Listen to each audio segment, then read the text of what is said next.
I'm Hillary. I'm Davita. And we're the two Pilates chicks. And we are here with our very first special mini-series as we are now beginning to chat with some other people.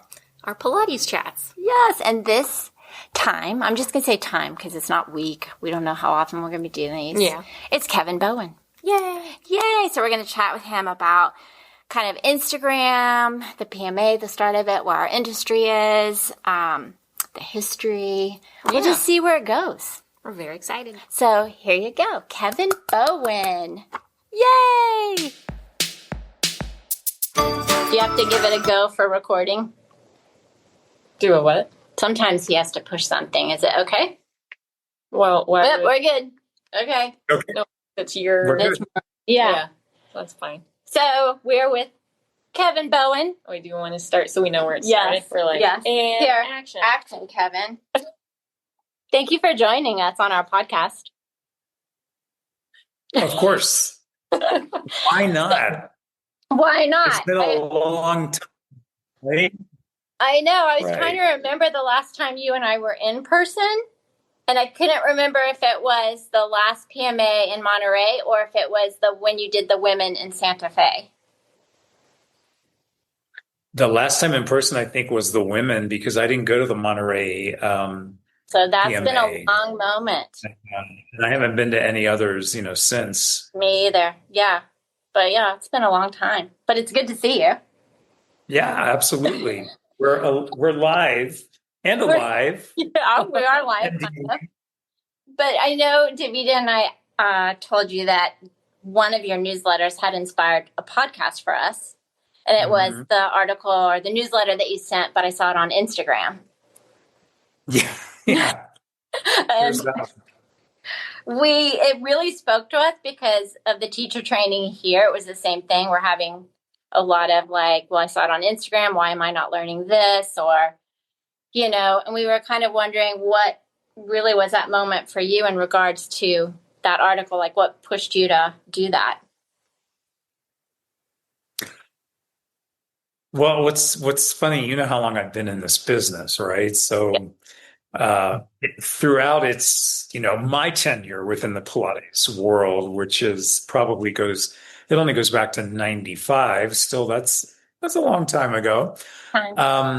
Little things have happened all along the way, and you know how Instagram inspires so many people in good and bad ways. And even before, during that time, I was just hearing from people. And of course, I listen to students. I work with our students quite a bit, and they'll ask a question on a tutorial. Well, what about this? Or what about that? Why aren't we doing this? Just like what you've experienced, right? And it kind of gets to, I understand people's inquisitive need, but, today, and we, myself included, our attention spans are, kind of short.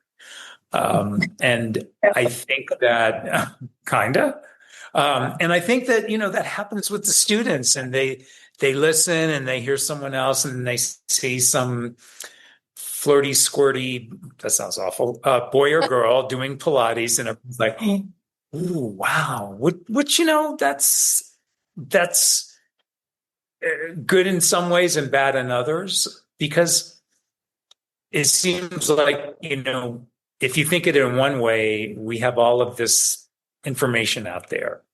And if we're really interested in health and well-being, then it's great that there are people that are moving, if you were to think of it that way, right? Yeah. And then you step back and go, oh, wow, okay. I don't, get that movement, but let's figure it out. And I don't know, for me, you knew Ron Fletcher, right? I'm assuming, Hillary, or right? Yeah. So,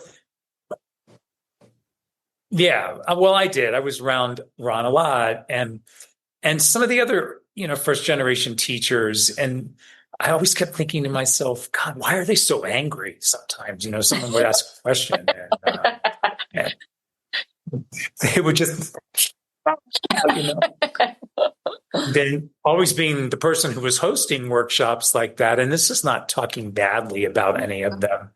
You'd have to go over and kind of, now it's okay. He didn't really mean it that way. Or, she didn't mean that. When they kind of did. But the real reason behind it is they were frustrated on a multitude of levels. Am I going off topic here, or am I okay with this discussion? Yeah. Right. So as I started to get older and, teach Pilates for a long time and all of those things, I started to get irritated too. And I remember going, I taught at a PMA conference. It was, I think, one of the ones in Denver. And, Michelle Larson and I would have this conversation when we walked into teacher Matt class at a conference because, stupid me, I'm assuming that everyone in that room are Pilates instructors, right? Mm-hmm. Mm-hmm. Right? Aren't they supposed to be? So I would think. Put your mats on the floor, lay down in your constructive rest position, knees bent, feet on the floor, heels in line with your sit bones, knees aligned with your hip bones, and you're back down on the mat and your arms at your side. And then we would gaze out over the room and it would be like, what is going on? This is the simplest thing I could ask you to do. And people's bodies would be all over the place. And it's hard when you have 75 people in a room when you've got about 25 of them that need to be corrected in their form, for example. So that's, part of where I would be like, God, what's going on that I can ask a Pilates teacher to go in the simplest position and we have a hot mess in front of me. I'm like, yeah. So that's where my irritation started to happen is, I don't know, sometimes like, Joan Crawford, I'm dating myself. Well, Faye Dunaway playing Joan Crawford in Mommy Dearest. I'm not mad at you. I'm mad at the form. That's that type of thing. So, to go back to, then I started to have a deeper understanding of why they would get a little snarky or upset. And one workshop I was teaching, I think this was in San Diego at a PMA conference. It was not a workshop. It was, again, a class because I typically just taught classes. And I don't know what came out of my mouth, but something to the effect of, I have never seen so many sloppy pelvises in one room in my life. Something like that. And do you know who Diane Diefendorfer is, right? Yes. Yeah, that was my teacher. That was her After teacher. the workshop, Diane walks up to me and goes, well, you were channeling Ron Fletcher, I think. Luckily. There you go. Uh-huh. So that kind of tells you the where I start to get really irritated. And, some of my colleagues and friends are those who are on Instagram all the time. And, it's all fabulous and they're all beautiful and it's all great. But somehow it's a little out of touch with reality. Yeah, agreed. Definitely. Definitely. Yeah. And I try to think, at the end of the day, what do I want to do as a teacher? I teach people to move, and I happen to use Pilates to do that.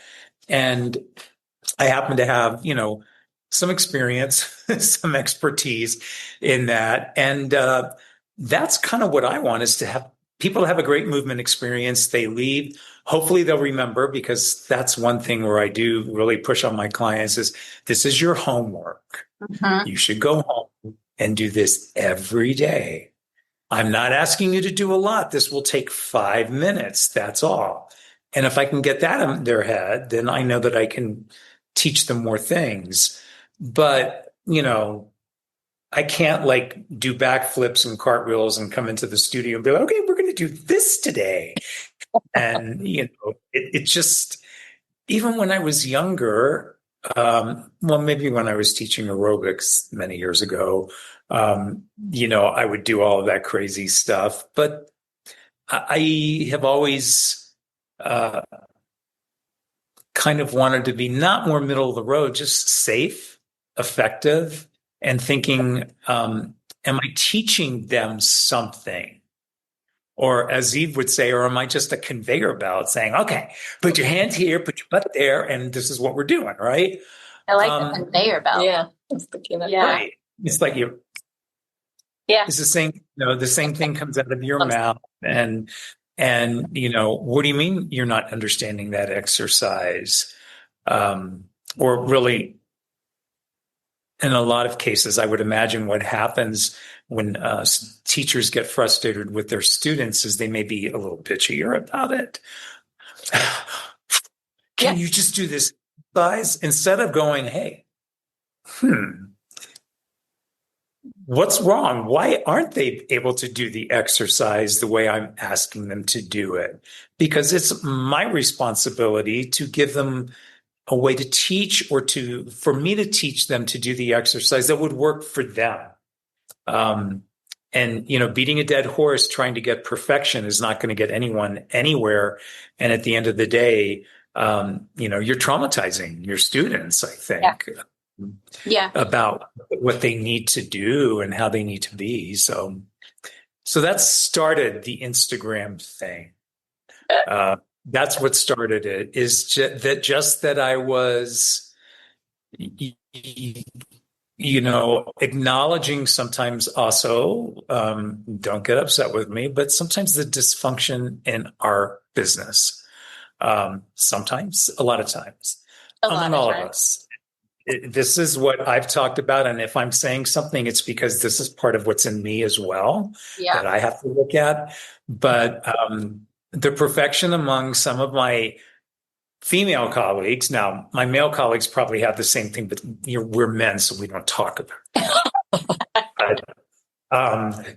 The dysfunction about, why does she look so good and I don't? I just need to lose that 5 more pounds. And whatever it is, I mean, sometimes I've yelled at some of them, like, would you just shut up already? You're beautiful. You move beautifully. Other women, other men, other people, they're all envious of you. Why don't, beat yourself up? Now, I've done the same thing to myself. Sometimes I still do it. So I have to look at that, but I think of it in the way that my dysfunction, I do not want to impart onto my students. And so I think we need to have, some caution there about how we teach our students about body image and, I don't know, self-love. I don't care for the term self-care. I'm sorry. It's just overused a lot of times, but that's just me. So do you have any other question you want me to go off? Yeah, I want to let Davida ask the next one because it's kind of along the same line, but I think we're very curious as to what your thought process is on this one. Well, we were discussing, the current. Hillary and I always talk about the current state of the industry, and just like you were just mentioning, there is a lot of dysfunction that we're seeing in current teacher training programs and current people being certified, not being certified, saying that they certify people when they don't. And so with your history with the PMA, and the whole original lawsuit from the 90s, creating the PMA, we're just wondering how you would think about the current time, what we're seeing in the industry compared to back then when that lawsuit was happening, maybe before or right when the PMA was being started, and where we are now as an industry. That's a loaded question. Yeah. Okay. Well, there actually were some similarities that, right around the time when I was just getting trained and finishing training, and, the lawsuit had already been going on for a number of years. there was always the confusion about, we stem it back to who's doing real Pilates, right? Mhm. And and there were people at back then who shall remain nameless because sometimes I know where all the bodies are buried, but who were starting instructor training programs who hadn't even finished their own instructor training program. But because they had a credential after their name, um, I think they thought it was cool. Um, and that started a lot of things that were happening in the industry back then, where there were certain people who were running training programs who were, making nice livings, but really didn't have, and I hate to use this term, but maybe historical reference points and understanding. Let's forget about classical because that gets so, if I ask 10 people what classical Pilates is that are all Pilates teachers, each one of them will have a different answer. And sometimes the answers are, So, I'm Yeah. sorry. Like, what is classical Pilates? Well, no, like you should be able to spit that out of your mouth if you're going to start to talk that. So, to go back to that, I have a very hybrid training background, not like Jillian Hessel, but like her in the fact that I've trained with a lot of people. I started with Madeline Black. I've worked with some people in Florida who had been teaching for years, were not instructor educators, Alba Carter, and a couple of other folks down there who, I just kind of took class from, and I finished my training with Deborah Lesson. Mhm. And then all along the way, right, I got to meet, spend time with, break bread with, have conversations about the first generation teachers. From the only one that I missed, of course, well, two, Eve. Um, I was here in Santa Fe many years ago when Eve was still alive, and I knew Michelle back then because she used my aerobics studio to dance rehearsing because I had a really lovely wood floor. And she introduced the Pilates method to me through the first newsletter that the Institute put out. But I never, I was like, I don't know what this is, right? So I was more interested in, wearing my shorts and my tank tops and putting loud music on and dancing around. So that was fun, though. Great too. Um, so having that frame of reference, so to speak, to be able to listen and have conversations with these first generations, not Eve and not Corolla, because Corolla passed away just before the lawsuit was finalized. And having the experience of spending time with the rest of them, Lolita, Mary, Ron, Romana, who am I missing? I'm missing someone.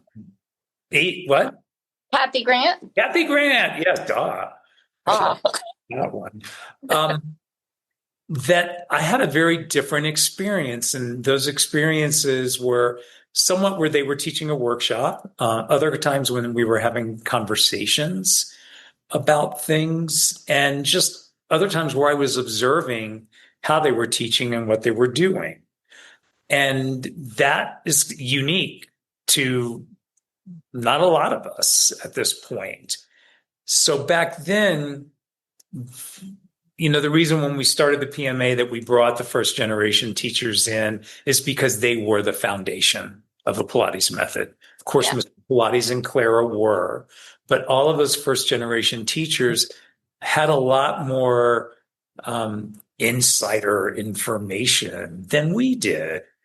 And I was lucky enough to train at Deborah Lesson's studio that was really set up more very closely to how Corolla trained and Joe trained in the studio. So I was lucky to learn that, which was, 3 to 4 people in the studio at a time with 1, 2 teachers, depending on how reliant some of the clients were.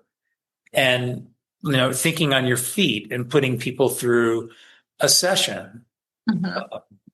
And having a deeper understanding that your clients needed to learn what their workout was, because Pilates wasn't all about privates. Privates were just in the very beginning. And then you went into working in a studio with other people and feeding off that energy, which I think is really kind of cool.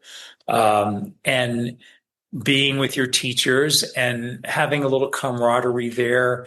And also the focus and the attention that you, as a client, needed to know your workout. Your teacher was there, but they were fine tuning, observing, giving you certain cues and assisting you, but they weren't, like, okay, Hillary, the next exercise, it's the 100. Remember that, inhale for 10 counts, exhale for, right? So, or inhale for 5 and exhale for 10. I've changed it completely, right?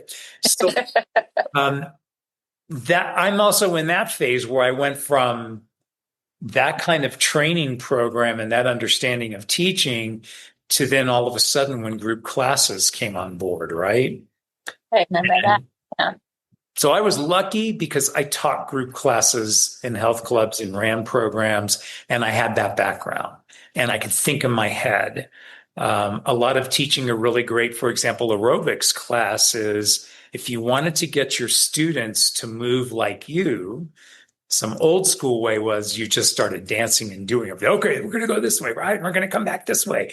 But if you did it on the beat of the music and you cued them at least 4 counts in advance, then you could likely get the room to follow you a lot better. And I really focused on how do I cue people? What do I say to them? How do I get these 50 people that I'm teaching aerobics to grapevine to the right, step touch, grapevine left, and step touch without having a disaster happen in the room, right? So I was in that framework. And, to go back to then, people were learning about group classes. And some people were like, no.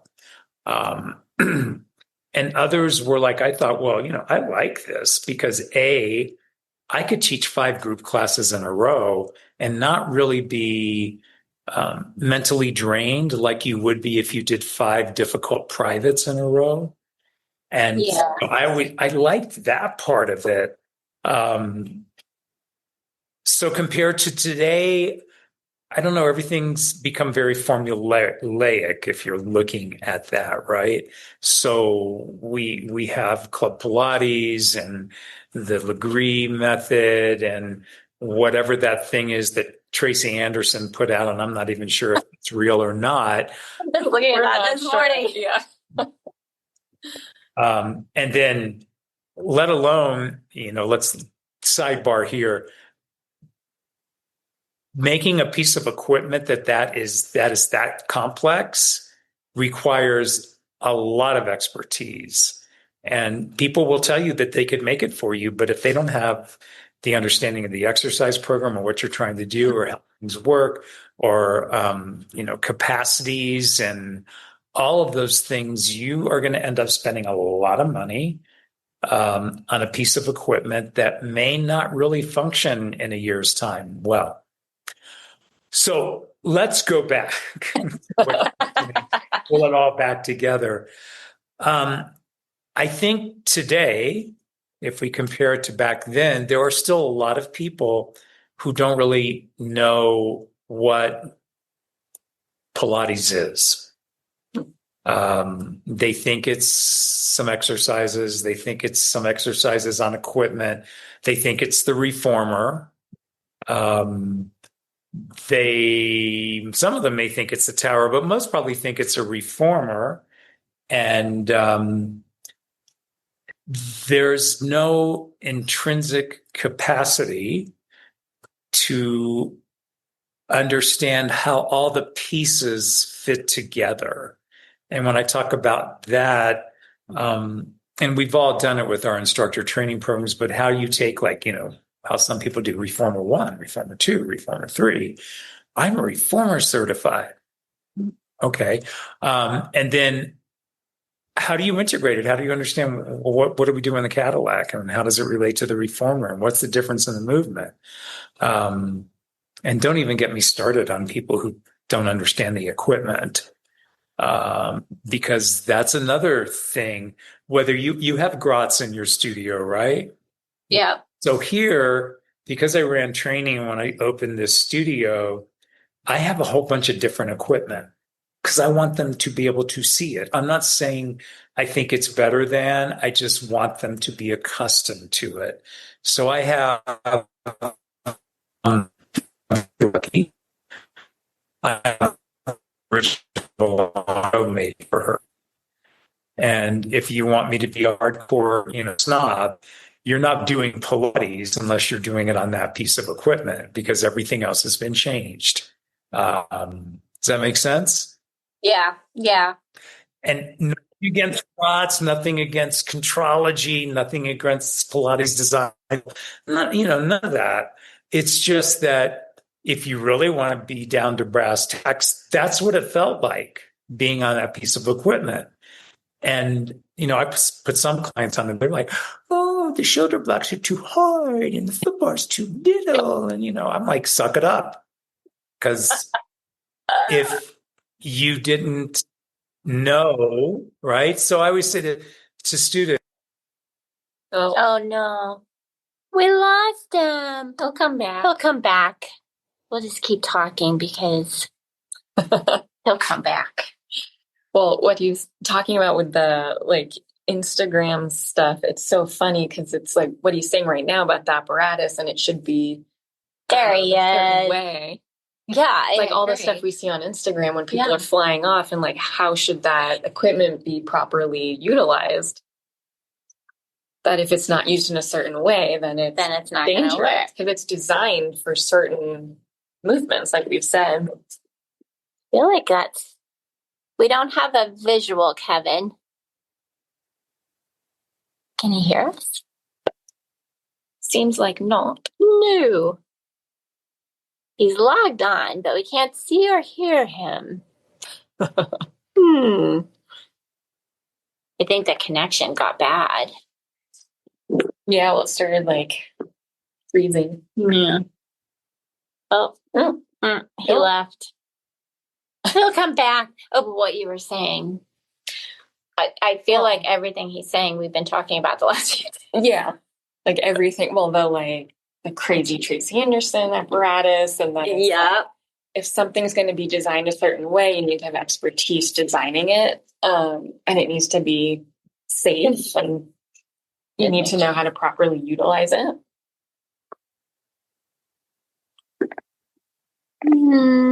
Should we pause? Yeah, we're gonna take a moment and pause.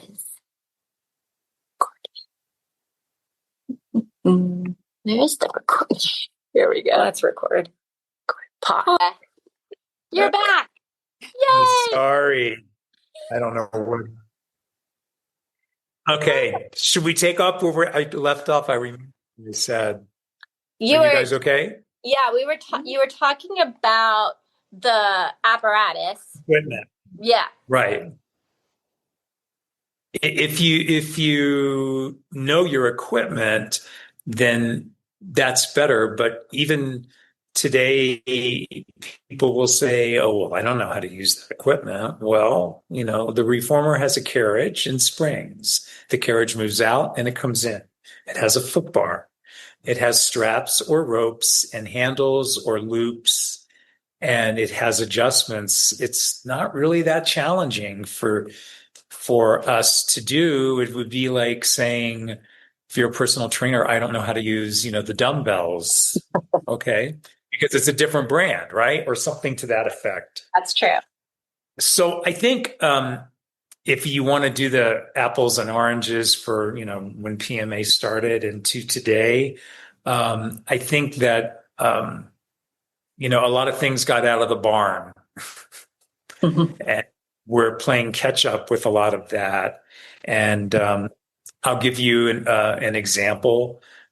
I have a newer client here who is a lovely woman. She's done Pilates for years. She does a great job. Doesn't really have many injuries considering her age. I don't want to say too much about her because it may give it away. She very intelligent and was taking Pilates with someone in another country because they were there for about 3 years, and came back to Santa Fe and looked up things and saw my name. I don't know. She just saw core dynamics, right? So she decided that she was going to come here. And let me just do one thing here. So we started doing sessions, and the first session she was okay. And then she said, well, the last person I was working with, we would just do all of these things. I said, oh, well, really, what are all of those things? Well, I would do this over here, then I would do that. And so we had a conversation, and I said, that's not exactly what I do or how I teach. And here's why. So I began an explanation to her as to why the order, and we can argue about the order, but why an order and a thought process is really important. And that if you were training someone and giving them all sorts of different things, because every time apparently she went to the studio was something different. It was never the same workout. And she's a very bright woman. So as I started to explain to her, I said, I want you to learn what I'm teaching you. And I want to see if you can remember what's coming next, because that's the only way we're going to progress.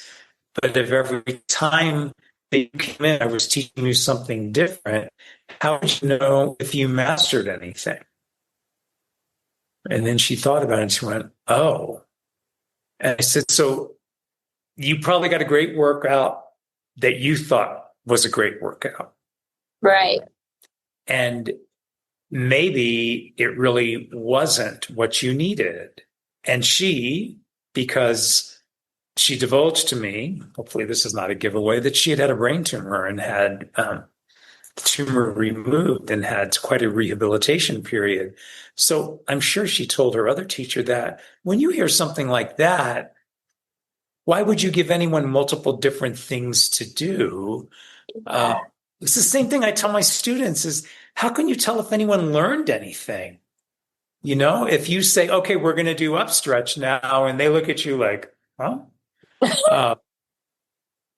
Right?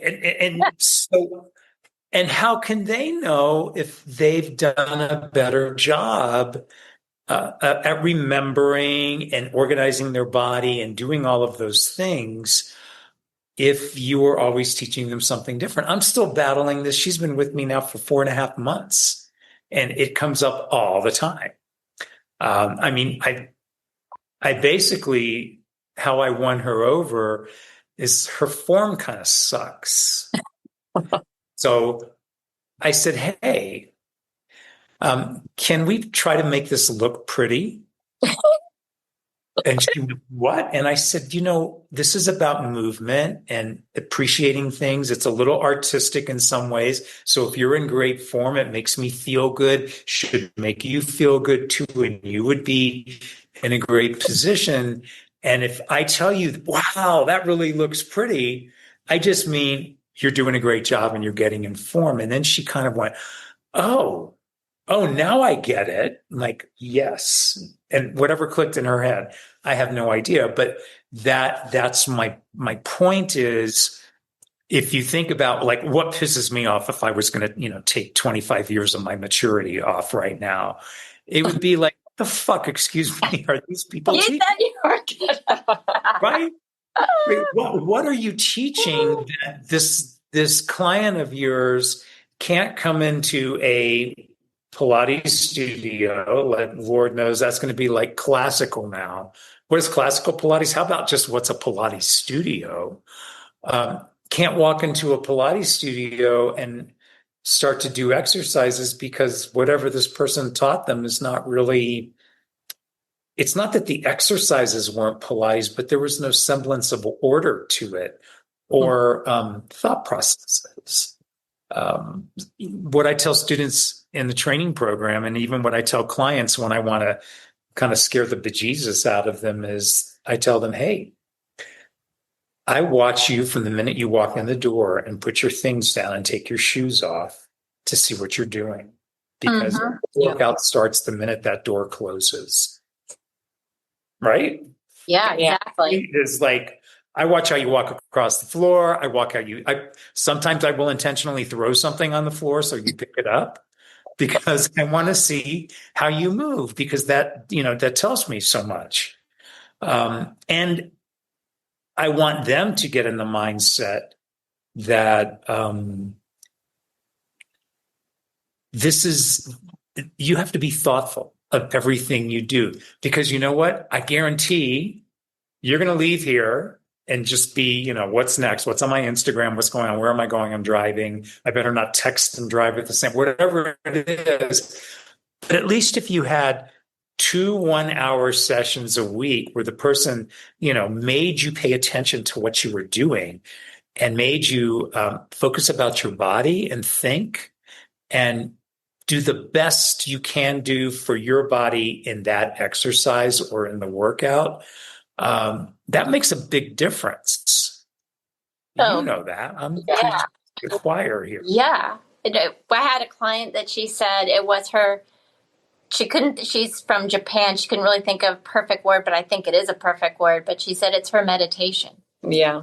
That she comes in and she's able to focus and forget the world and focus on everything and the movement. And that's what we want.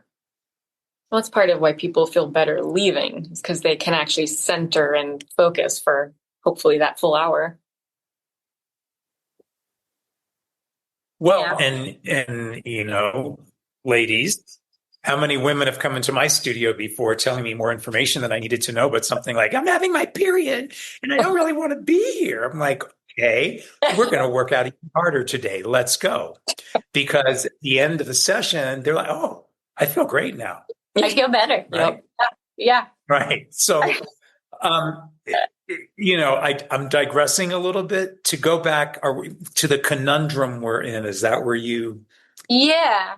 It feels Yeah. like it. And I know with your teacher training and the teacher training we have, it's like it's coming out a lot in terms of, well, why do I need to go through this, and learn all this when I can go here and just learn this? And well, the fast-paced programs that are taking precedence over the comprehensive programs that like we have that are requiring critical like thinking, learning the system, like you're talking about, like learning how everything is a system, and requiring critical thinking of all the teachers, requiring long-term study and actually understanding to impart that on the clients and students.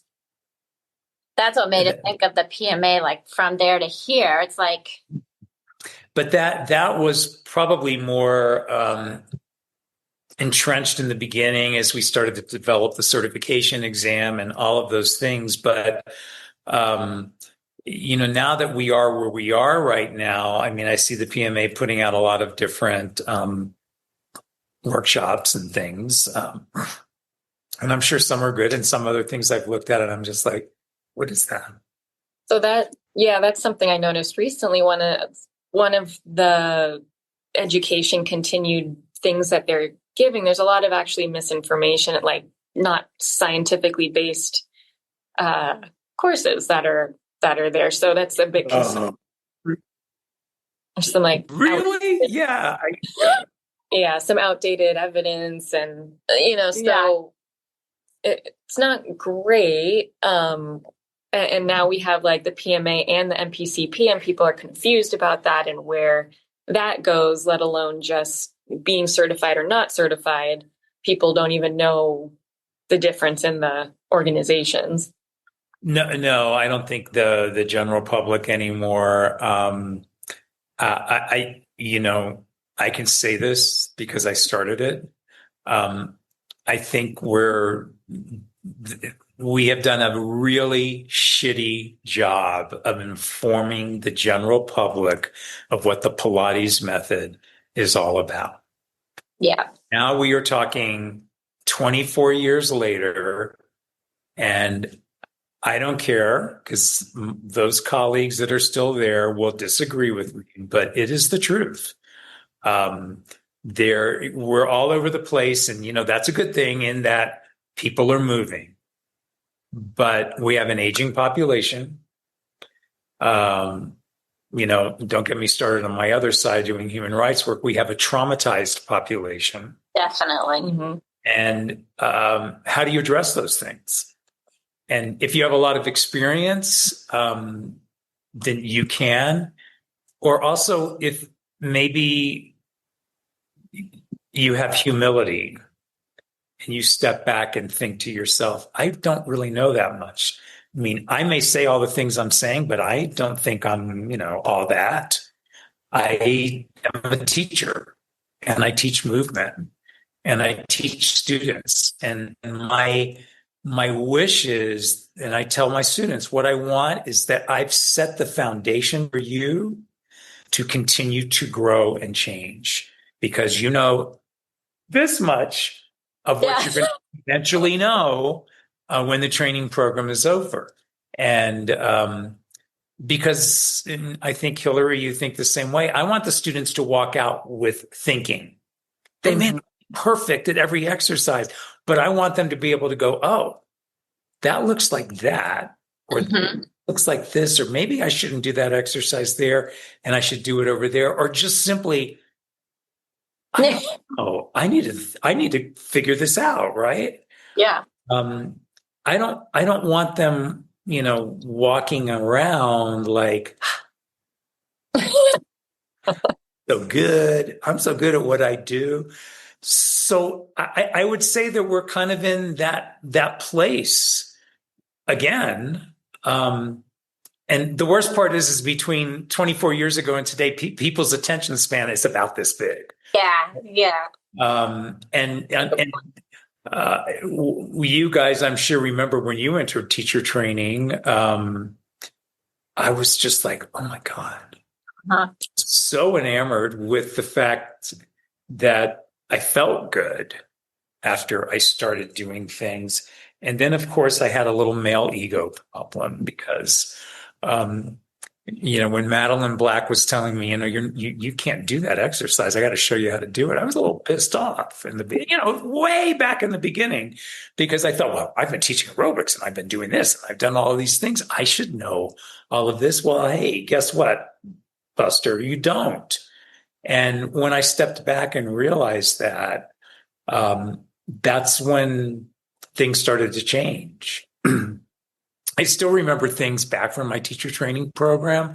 I still impart some of that knowledge on people because it was eye-opening for me in a lot of ways.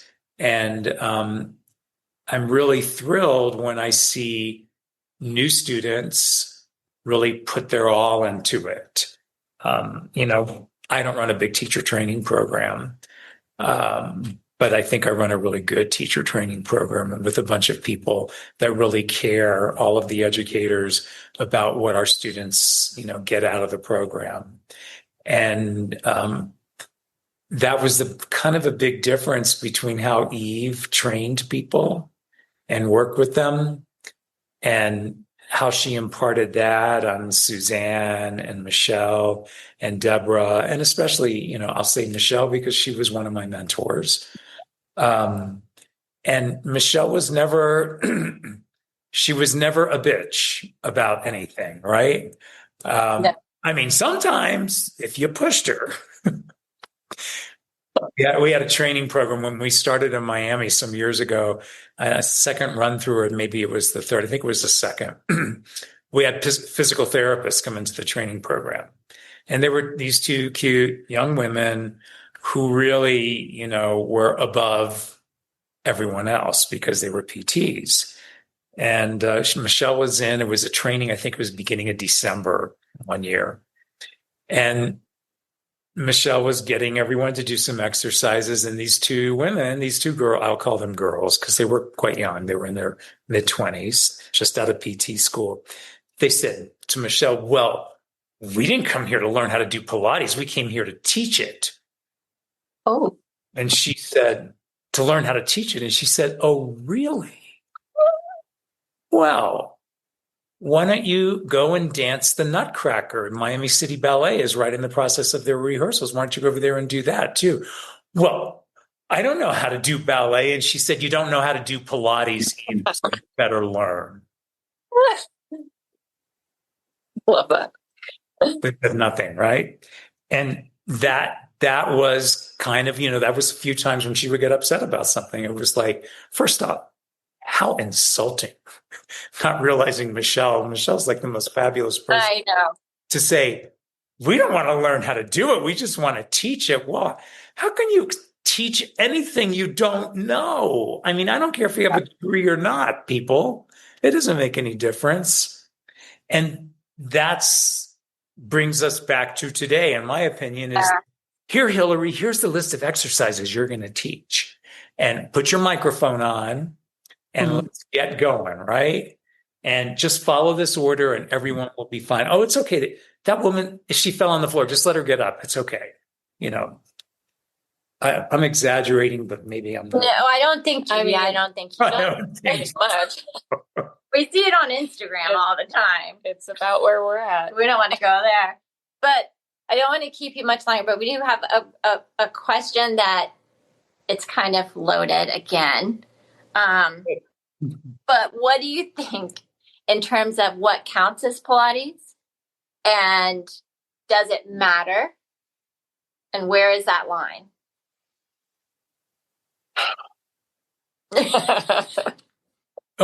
It's actually kind of an easy answer, at least for me. That if you want to teach from the historical perspective, you have to teach an order. If you want to make adjustments to that order, Deborah made adjustments to the order. That's fine, as long as the thought process is behind it and why you did it. That's number one. Mm-hmm. Number two is you teach to the principles, no matter what it is you're teaching. If you start with whole body health, whole body commitment, and breath, so we're talking holistic health, that's Pilates to me. If you're talking about using the other principles, balance, control, flowing motion, et cetera, if you're teaching to those, then you're teaching Pilates. If you're doing sets and repetitions, you're not. If you're heating the room up to 104 degrees, you're not teaching. If you're bouncing everyone around the room and doing different things with no thought process to it, that's not Pilates. And if you're not imparting knowledge into your clients that they step out of the studio with and you change their life, then you're not teaching Pilates. Agree 100%. Yeah, definitely. Yeah. I mean, how you teach short spine and how I teach short spine. And I will go into my cranky self here right now. I sometimes delete certain exercises. New clients, there's over 70. I don't teach them the 100 right away. Later. I adjust exercise because I'm going to go back to what does it look like?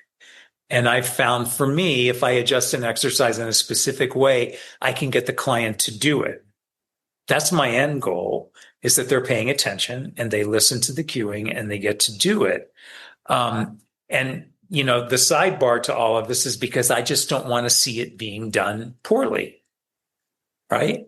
Yeah. No, the people are not going to be perfect in the beginning when they're new clients, and I still take new clients, of course, but I try to simplify things down so when I get them to a point when it's time to move up to the next level, that I know that they're in their body enough, and I teach them what Eve would say, it's a concept of movement. Each exercise is a concept of movement. And we teach, it's a philosophy of how we do things.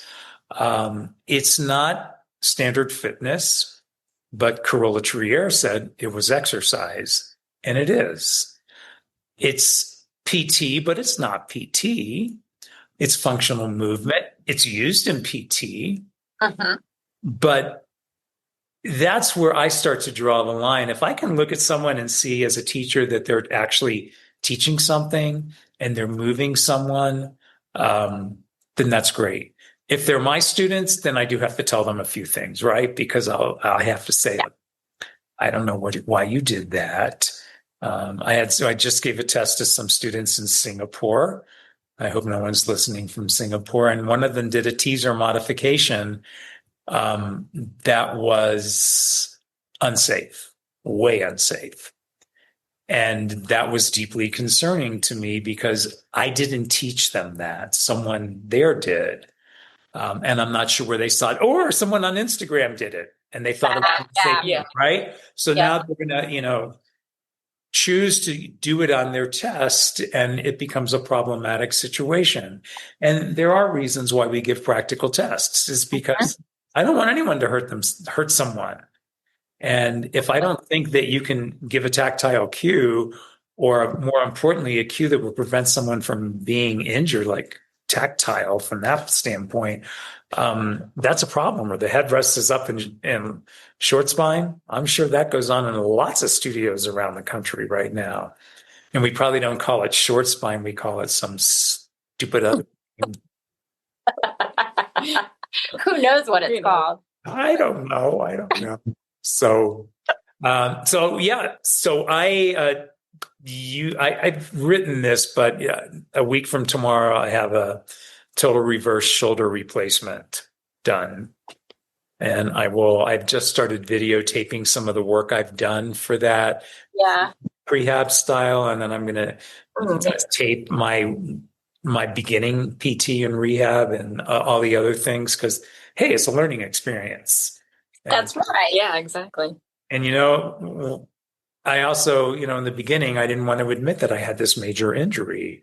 So I felt, like I needed to lose 5 pounds, right? That kind of feeling. I'm not that good, but, I had to get over it. I had to face the facts that now I can't demonstrate a lot of stuff in the studio, and I'm really sick and tired of that. So, after busting the doctor's chops for 4 years, he's going to perform the surgery. So, that's next week? Next Thursday, yeah.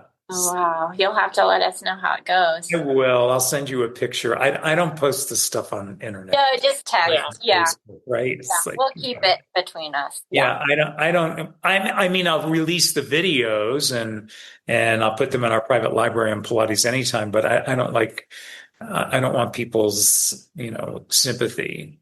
That's not real. No. Performative. Performative. Yes. Yes. So I will say one more thing and then we can get off. Oddly enough, with the work that I'm doing now with the Human Rights Alliance and dealing with a lot of different people and people understanding one another and trauma and all of those things, I can tell you that my background of many years of teaching Pilates has come in just like I had no idea how much it has, because I know how to read people and I know how to talk to them. And I've learned so many things from understanding human movement and seeing human movement and understanding all the different personalities that come in the studio that have been really helpful to me, and kind of put me in a very different place that I don't think I would have been in if I hadn't been a Pilates instructor. So there's that for you too. That's a gift. I love that. Yeah, and that really shows like how much we do for people. And like you've been saying, it's not just movement on a reformer. Like there's so much depth to what we give people and what we do as Pilates teachers. And I do think what you're doing is amazing work. And what you said about how we have clients now coming in that are traumatized, and us being the teachers that we get to be, we get to try to give them that hour of feeling safe, of feeling supported, and, calming that nervous system down or whatever it is they need. It's interesting because most of the work that I do now, besides here, with teacher training, but my clientele is very limited at this point. I do it all verbally, or I talk to people, or we do little workshops or things of that nature. And then I look at all the people in the room and I have to take my Pilates cap off, because most of the time I'm like, oh, I need to get them moving. But there's a lot of younger people and older people with trauma who you almost have to first get through some of that and get them to, care about you or have some empathetic connection. Mm-hmm. Without empathy, the world is over, in my opinion. Yeah. Yeah. Well, And it's lacking right now. it's so sad. It's so Really sad. Yeah. And God's love to everyone, or the higher powers love to everyone. We just really need it at this point. And supporting your clients, and when you're teaching classes or duets or privates or whatever, just kind of being there is important, is really important. I have a client who's a diehard Republican, and we both know that each other is, in the other way, right? Mm-hmm. I will be honest with you, because part of what I do now with human rights work is I've found more things that we agree on than we disagree on. And that's what this is all about, because at the end of the day, being on Instagram, being in social media, doing all those things, showing all of those clips of a flat thing, right? Yeah. That, like us right now. And not having that dynamic connection of energy is really troubling and problematic. And probably one of the biggest reasons why we have so many issues is because no one knows how to talk to each other. Yeah. Yeah. Yeah. Or listen, right? Yeah. Yeah. Both. Yeah. Yeah. When you teach Pilates, you're talking. But you're listening. Importantly, you should be listening, because you're going to get feedback from your client that you really need. Yeah, exactly. And we'll close with this. I push my clients, because Eve had this big thing about, how does that feel? And I'll ask them, like, well, how does this exercise feel? And they'll say, that's okay. Well, what do you mean by okay? That's what I'll do. And they kind of step back and look at me, and I say, what I mean by that is, what does it really feel like? Does it feel like this is good for your body? Does this feel like it's a little painful? I make them think so that they can articulate what it is they're feeling, so that hopefully they can progress forward. But if you don't do that, especially when you're working with people with injuries, it's kind of, I think, again, pointless. I agree. Thank you so much. I'm so happy you joined us, Kevin. Thank you so much. You're welcome. It's been fun to do something Pilates related. And don't forget to send us the pictures of your I will. day yesterday. Oh, I couldn't get any pictures with him because it was in this really fabulous house here. And, you had to valet your car at the bottom of the hill and get a bus to go up. And I was speaking yesterday afternoon for the National Organization of Women's chapter here, and I had to leave early. So I didn't get to take any pictures, but he is the most amazing speaker, person, telling stories and, making people cry. He's amazing. Hopefully he's going to run for president. Well, thank you, Kevin. And hopefully next time it'll be in person. Yeah. Okay. Sounds great. Bye, Kevin. Bye.